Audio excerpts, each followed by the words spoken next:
A continuación, Psicolife.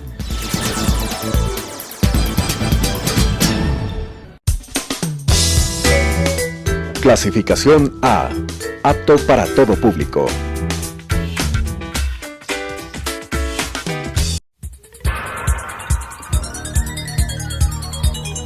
Las opiniones vertidas en este espacio por la producción y dirección del programa son de exclusiva responsabilidad de sus autores y de quienes intervienen en ellos.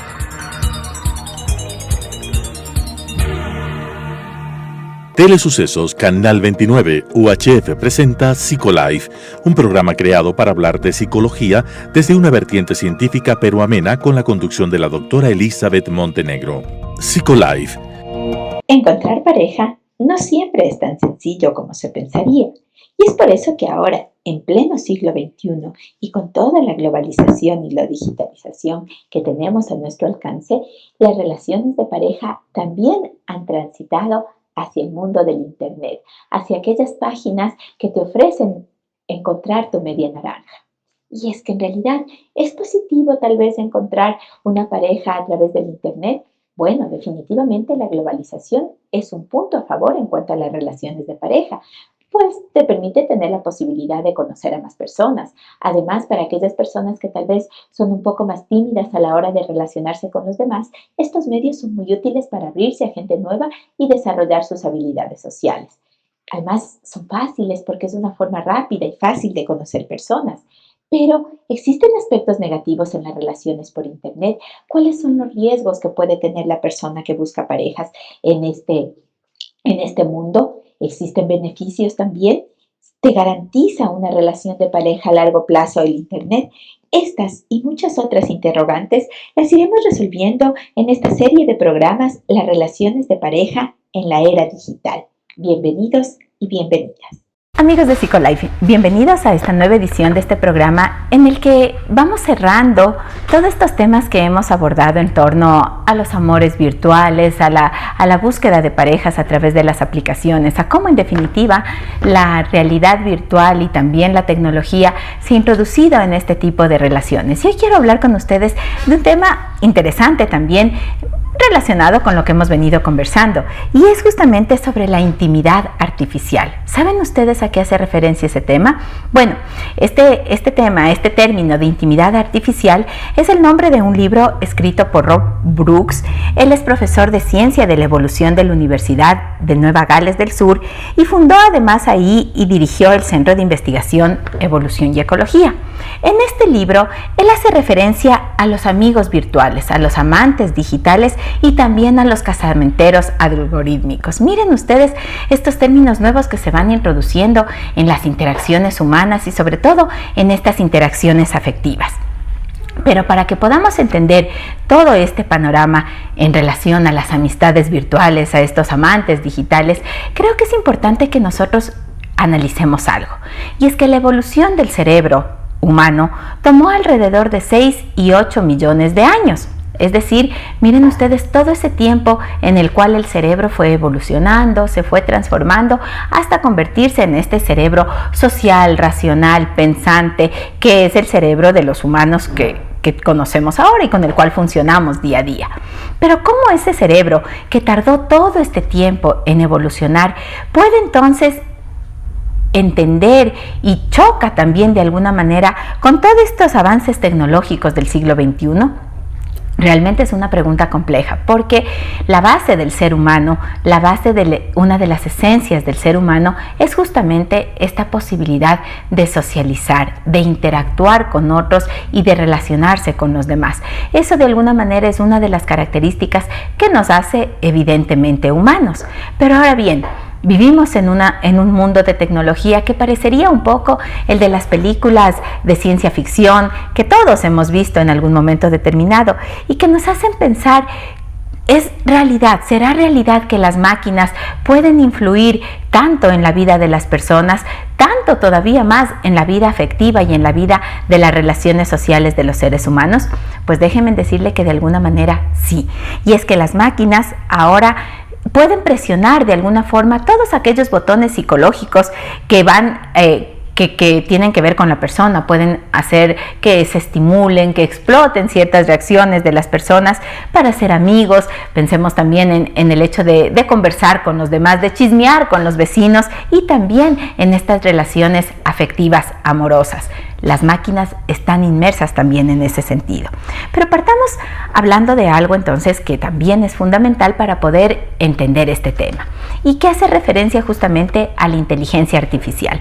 La inteligencia artificial no es un término nuevo, ya se lo utilizó más o menos a mediados de la década a mediados del siglo pasado, es decir, del siglo XX, alrededor de 1950, 60, empezó ya con todo el auge de las computadoras a hablarse también de la inteligencia artificial, pero desde esos años acá a la fecha, la inteligencia artificial ha tenido muchísimos cambios y esos cambios han estado vinculados sobre todo con el hecho de que esta inteligencia artificial va comprendiendo cada vez con mayor facilidad el lenguaje natural humano y por lo tanto sabe cómo interactuar y relacionar y reaccionar frente a ese lenguaje natural de los seres humanos.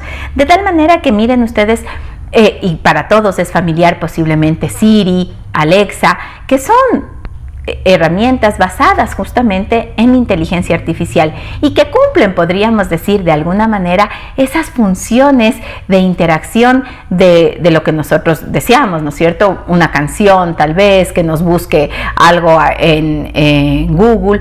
Siri y Alexa tienen la posibilidad de cumplir este tipo de órdenes, de comandos que nosotros le damos y también de alguna manera de interactuar con nosotros al decirnos: no entiendo lo que me estás diciendo, no entiendo esa orden, aclara algo más de esto. Parecería de alguna manera que estamos estableciendo interacción y comunicación con este tipo de herramientas, de aplicaciones que tienen un propósito determinado.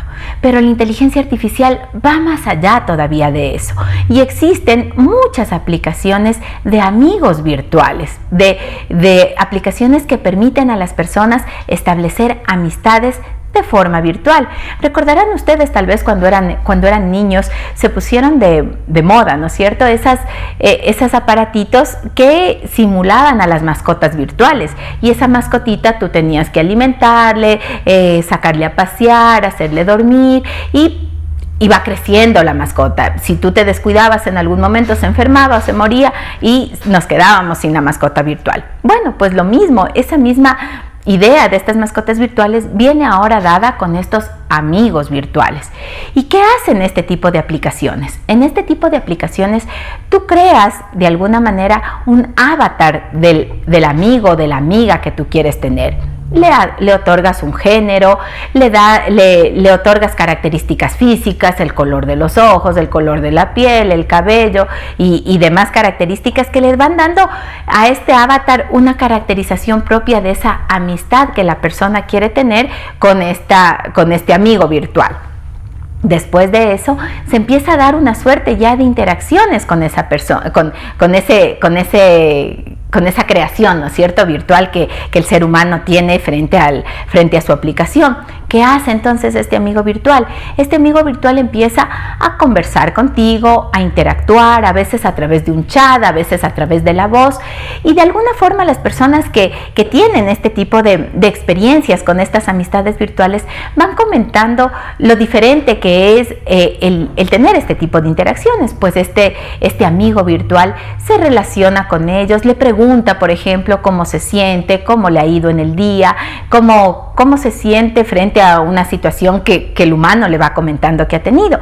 Entonces, miren ustedes, se va creando, ¿no es cierto?, una suerte de realidad artificial, sí, una realidad ideal para esa persona, en donde encuentra un amigo que aparentemente está pendiente de él, se preocupa por él, pero en realidad no existe. Esto está metido en la mente y en esa interfaz con la cual se va trabajando. Así empiezan entonces estas amistades virtuales que de alguna manera podría servir para aquellas personas que se sienten extremadamente solas, que no pueden lidiar con su condición de vida en soledad, por ejemplo, y que sentirían y que tienen también además dificultades para la interacción social, y que esta forma de amistades virtuales serviría de alguna manera para menguar o paliar un poco ese sentimiento de soledad que la persona puede estar experimentando.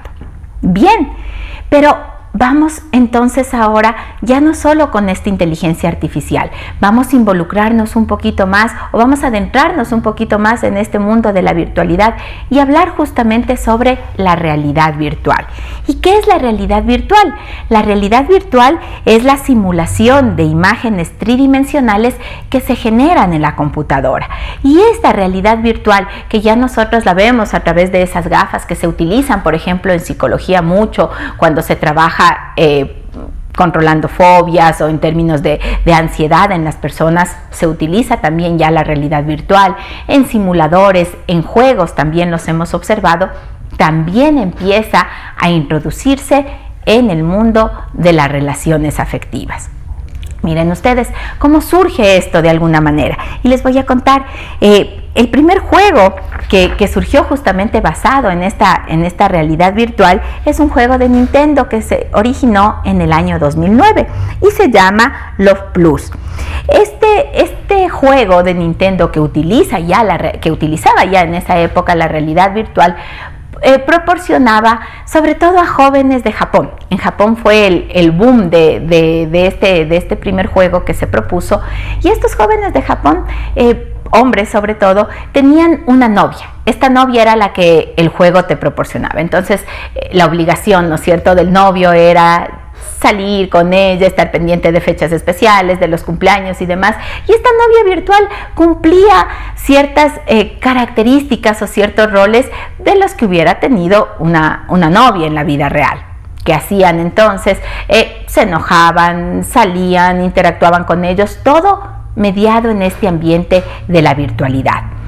Esto que surgió en el 2009 se ha ido perfeccionando mucho más. Y se ha ido afinando también.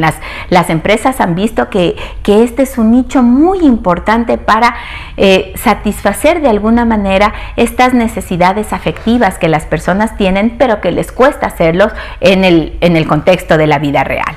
Entonces, así empiezan a surgir, bueno, por un lado, todos esos juguetes sexuales que cobran cada vez mucho más espacio, estas novias robóticas virtuales que de alguna manera cumplen ese tipo de funciones en las personas, y también se han ido desarrollando y afinando más, ¿no?, el tema de poder a través de la realidad virtual mirar a la persona, escucharle también la voz, y a través de guantes que simulan sensaciones ápticas, que se llaman las sensaciones táctiles, les permiten también tener un contacto aparentemente mucho más real, mucho más vívido con este tipo de personas que van creando esos mundos afectivos.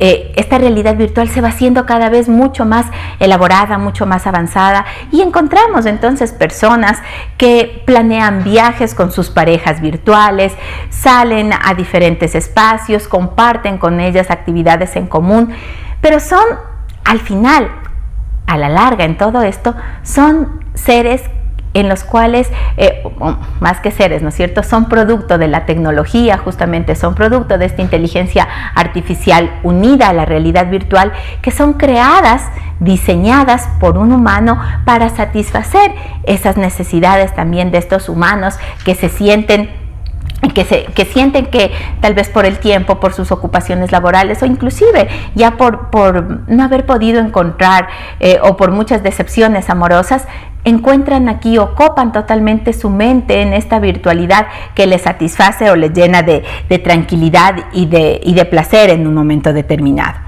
Esta realidad virtual, con esta simulación de imágenes tridimensionales, de alguna manera va alejándole a la persona de la realidad del contacto directo, le va limitando en sus interacciones sociales porque le va llevando a ese mundo justamente de la virtualidad, a ese mundo donde todo aparentemente es perfecto, donde él tiene el control de manejar la relación, de manejar la situación y donde no se arriesga, ¿verdad?, a sufrir algún tipo de suerte o de decepción amorosa. Lo vemos cada vez con más frecuencia en las interacciones de personas y también vemos, a veces con asombro, a veces lo vemos como una extravagancia en ciertos países donde encontramos que este tipo de realidades o este tipo de robots se transforman en los esposos o las esposas de personas que consideran que ese es el ideal con el cual ellos quisieran formar un vínculo afectivo, digámoslo, desde la realidad. También hemos encontrado que muchas veces esto ha generado conflictos en las personas en cómo van interactuando después con estos robots, con esta realidad virtual y en la interacción que ellos van teniendo después ya en su cotidianidad, en el día a día.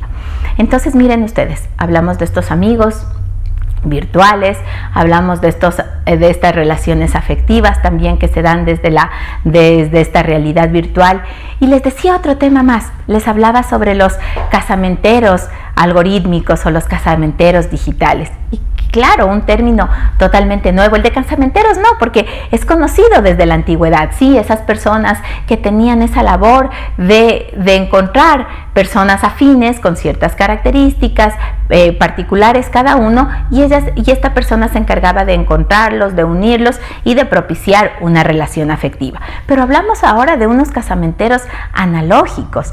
¿Qué son esos casamenteros analógicos? ¿A qué nos referimos cuando hablamos de ellos? Pues bien, cuando nosotros hacemos referencia a estos casamenteros analógicos, hacemos referencia a cómo nosotros nos vamos vinculando en todas nuestras redes sociales.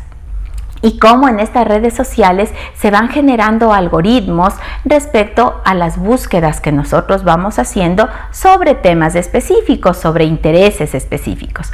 Todas las redes sociales en las cuales nosotros estamos involucrados, Facebook, Instagram, Twitter, TikTok, Snapchat, van tomando estas búsquedas que nosotros vamos realizando, que se llaman las huellas digitales, que vamos dejando, ¿no es cierto?, a nuestro paso cuando vamos haciendo estas búsquedas, las palabras que vamos incluyendo en nuestros posts, por ejemplo, las que vamos incluyendo cuando ponemos nuestras fotografías, nuestras imágenes, las interacciones que vamos teniendo con un tipo de personas frente a otro, los likes que damos a ciertos perfiles frente a otros perfiles, todo eso van acumulándose en estos algoritmos grandes que se van generando, y de esa manera estas mismas plataformas te van presentando esos posibles candidatos o candidatas que podrían ser de tu interés o que tendrían algo en común contigo en función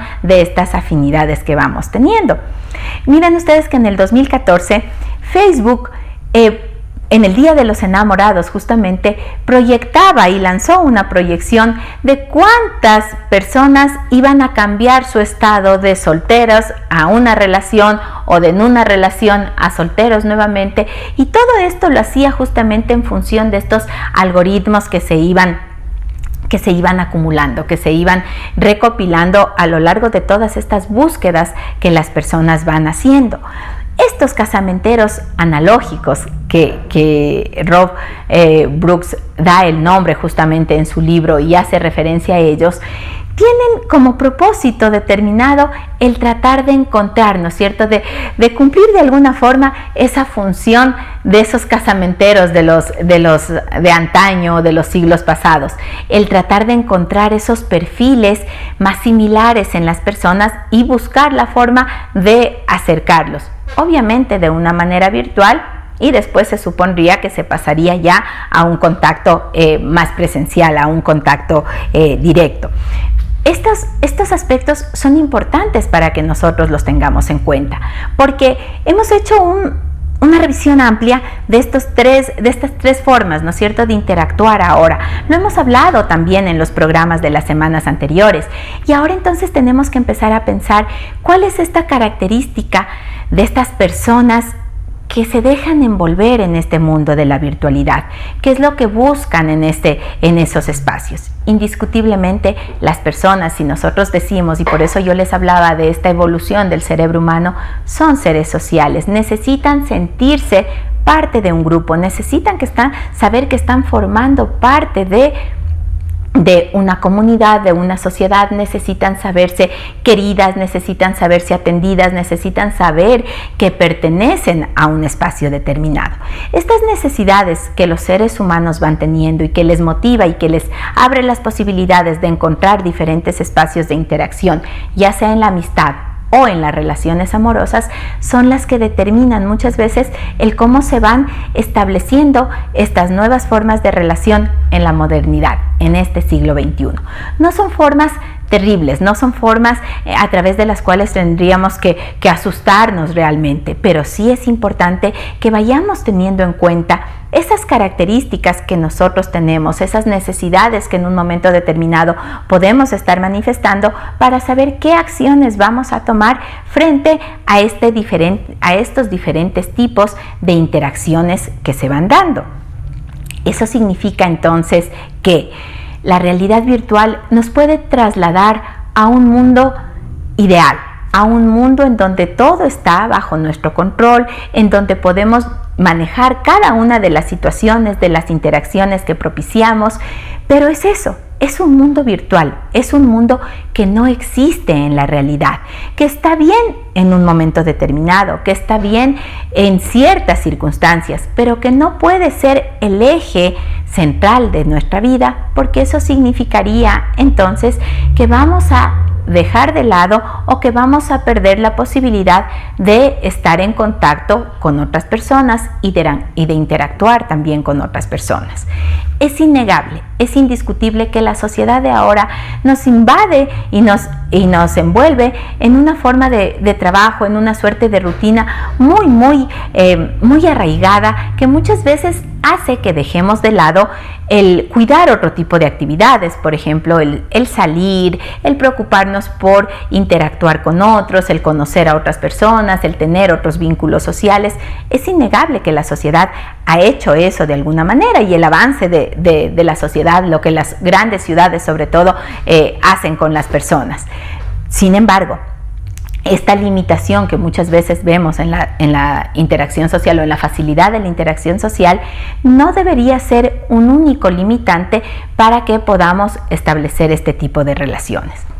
Podemos valernos, sí, de la tecnología para conocer personas, por supuesto, para conocer personas de otra parte del mundo también, para establecer contacto con personas que tengan intereses afines, por supuesto, y eso es lo enriquecedor de la tecnología, eso es lo enriquecedor de todo este tipo de relaciones que podemos establecer a través de las redes sociales, a través de las aplicaciones y demás. Sin embargo, cuando estas aplicaciones nos llevan a un mundo diferente, cuando estas aplicaciones nos hacen vivir una irrealidad, es cuando la persona empieza a despersonalizarse. Y ahí es cuando tenemos que estar alertas frente a cómo se están dando estas interacciones, frente a cómo el mundo de la persona empieza a girar en este tipo de condiciones. No podemos negar la tecnología, no podemos negar este tipo de realidades y también de la experiencia que éstas pueden generarnos como personas, como seres humanos. Pero no podemos también dejar de lado la posibilidad de interactuar con otros. Los amantes, los amigos virtuales, los casamenteros algorítmicos nos ayudan a manejar nuestros sentimientos en este mundo de sobrecarga cognitiva. Entonces, este tipo de situaciones ayudan a bajar un poco la tensión, pueden ayudarle a la persona a centrarse en un momento determinado cuando siente que todo se le está desbordando, pero es situacional, va a ser en un momento, tiene que ser pensado en un contexto específico y después ir trasladándonos hacia esos otros espacios de interacción con los demás, de acuerdo a lo que nosotros hayamos optado como nuestro estilo de vida. Y eso es muy valioso y eso es muy importante. Pero sí el hecho de considerar que no podemos aislarnos en un mundo en el que no existe nada más, en un mundo de irrealidades. Y eso nos permite aterrizar nuevamente, nos permite conectarnos otra vez con lo que tenemos a nuestro alrededor, nuestra familia, nuestros padres, nuestros hermanos, nuestros amigos, nuestros hijos, nuestra pareja inclusive, porque muchas veces estas relaciones también pueden verse afectadas en ese sentido. Quiero terminar con ustedes dejándoles un cuestionamiento que les ayude a preguntarse sobre lo que hemos hablado el día de hoy. Estas máquinas, alimentadas por masas de datos de usuarios y alimentadas también por algoritmos que aprenden todo el tiempo, ¿creen ustedes que transformarán la calidad de la vida humana? En nuestras manos está el responder esta pregunta y el responderla de una manera que no dañe esa calidad de vida. Gracias amigos por habernos acompañado en esta edición de Psicolife, cambiando tu vida desde tu mente. Gracias porque estos temas los vamos generando en función de sus inquietudes. El próximo mes tenemos un tema también muy interesante para ustedes en relación con los adolescentes y ese mundo en el cual ellos viven ahora. Les invito a seguirnos semana a semana a través de la señal de Telesucesos, también a través de nuestras redes sociales, a través de Facebook y de Instagram en Psicolife EC, y también pueden mirar este programa a través de YouTube en Telesucesos Psicolife. Hasta la próxima semana. Las opiniones vertidas en este espacio por la producción y dirección del programa son de exclusiva responsabilidad de sus autores y de quienes intervienen en ellos.